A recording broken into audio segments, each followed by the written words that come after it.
प्यारे साथियों, अभी अभी यूजीसी के नए नियम आए हैं। बड़ी चर्चा हो रही है, बड़ा विरोध हो रहा है, और मैं आपको स्पष्ट कहना चाहता हूं, वही विरोध कर रहा है जो जाति के आधार पर एससी एसटी ओबीसी के बच्चों का शोषण करने का काम करता है, उनको अपमानित। नमस्कार दोस्तों, मेरा नाम है राजा। आप देखना चालू कर दिए हैं बिहार की बात। तो आप लोग को तो पता ही है कि सोशल मीडिया पे देखे होंगे और न्यूज आप देखे होंगे, तो आप लोग को पता है कि देश में जो केंद्र सरकार है, सुप्रीम कोर्ट से जो आदेश आया है, एक नियम बना है, कानून आया है, जिनका नाम है यूजीसी कानून, ठीक है ना, यूनिवर्सिटी ग्रांट कमीशन, ठीक है ना। जो है ये जो यूजीसी कानून लाया गया है, जिनका मुख्य काम है कि जो है कॉलेज यूनिवर्सिटी में जो है ना, जो है उसमें जो है जाति पात को भेदभाव को खत्म करने के लिए लाया गया है, ठीक है ना। ऐसा बात नहीं है कि ये कानून आज का है, 1956 में ही ये कानून लागू हुआ था, ठीक है ना। 2012 में इस कानून में कुछ एक्ट किया गया था, जैसे एससी एसटी समाज के लिए इसमें जोड़ा गया था, क्योंकि जितने भी कॉलेज है, यूनिवर्सिटी है, वहां पर जात पात की समस्या बहुत ज्यादा है, बहुत ज्यादा। देश में जो है जाति पाति बहुत ज्यादा बढ़ रहा है। और यूजीसी का जो है, जब जब से कानून देश में आया है, इसमें कुछ नियम भी है, जिसके कारण स्वर्ण जात के लोग, स्वर्ण समाज के लोग इनका विरोध कर रहे हैं। इनके लिए वो सड़क पे उतर गए हैं, ठीक है ना। सड़क पे उतर गए हैं।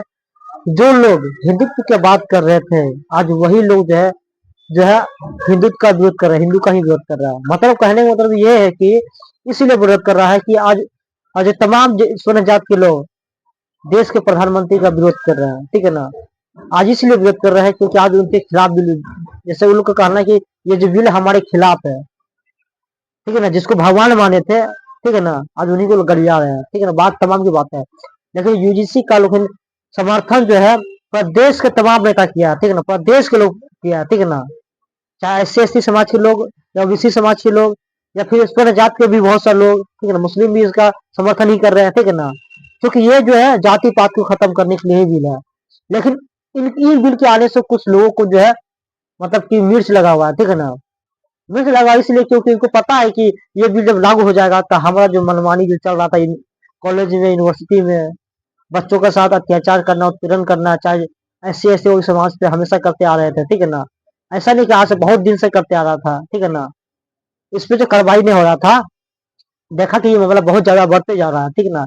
अंतिम में सरकार को ये फैसला लेना पड़ा कि ठीक है ना, तो इस कानून को लाया गया, ठीक है ना, जिसके बाद कारण विरोध भी कर रहा। उनका तमाम नेता जो है इसका समर्थन किया है। बीजेपी के जितने भी स्वर्ण जात के नेता है, सब समर्थन किया है, ठीक है ना। और विपक्ष के भी सब लोग इनका समर्थन किया है। तमाम नेता है, जितने भी स्वर्ण जात के लोग भी, वो सब नेता भी इसका समर्थन किया है। उनको पता है कि ये बिल देश के हित के लिए है, ठीक है ना। जो विरोध कर रहा है, जानते कहा है, उनको पता है कि हमारा जो मनमानी नहीं चलेगा। जहाँ लोगों पर अत्याचार करते थे, उत्पीड़न करते थे, वो हमारा खत्म हो जाएगा। अगर हम करेंगे तो हम पे एफआईआर दर्ज हो जाएगा, इस पर हम पे जो है मतलब कि ये नियम लागू हो जाएगा, ठीक है ना। ये लोग का डर है, समझे, इसीलिए उनका विरोध भी कर रहा है। लेकिन बहुत सारे नेता ने इनका समर्थन किया है, जैसे प्रियंका भारती हुआ, कंचना यादव हुआ, जो बीजेपी का सब नेता सब है, ठीक है ना। और जो विपक्ष के सब लोग जो है इसका समर्थन किया है। अखिलेश यादव भी है इन पे, मतलब इनका समर्थन किया। इन पे जानते हैं, मतलब समर्थन किया है, मतलब इसको खुलेआम से इसको नहीं बोला, ठीक है ना। तो जो इसका ट्वीट पढ़िएगा ना अखिलेश यादव का, वो खुलेआम पे नहीं बोले हैं। लेकिन खुलेआम पे कौन बोल रहे हैं, चंद्रशेखर रावल, ठीक है ना। चंद्रशेखर रावल इस बिल का पूरा फुल समर्थन किया है, ठीक है ना।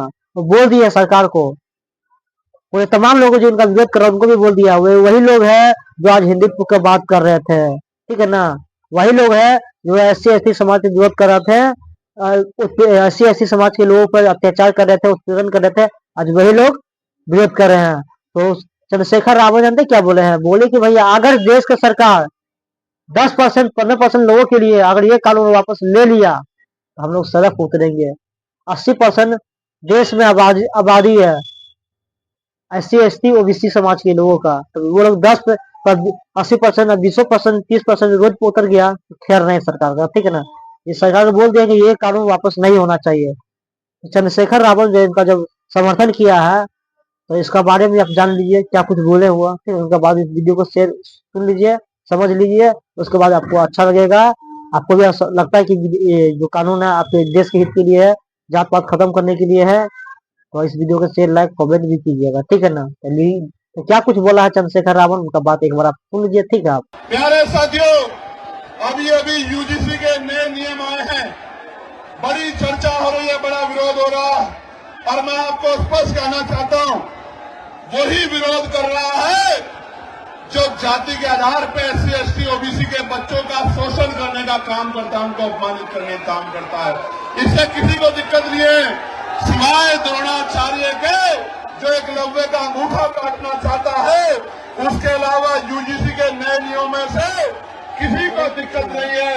और मैं सरकार को कहना चाहता हूं, चंद मुट्ठी भर लोगों की वजह से अगर यूजीसी पे फैसला वापस हुआ तो हम 85% बहुजन समाज के लोग सड़कों पे उतर के सरकार को बताने का काम करेंगे कि हमारे बच्चों के जो जितना जो है बड़ी बड़ी यूनिवर्सिटियों में सुसाइड और तमाम तरह के अटेम्प्ट हो रहे हैं, इस अपमान को, इस दर्द को हम लोग भूलने वाले नहीं है। ये चेतावनी भी मैं सरकार को देना चाहता हूं।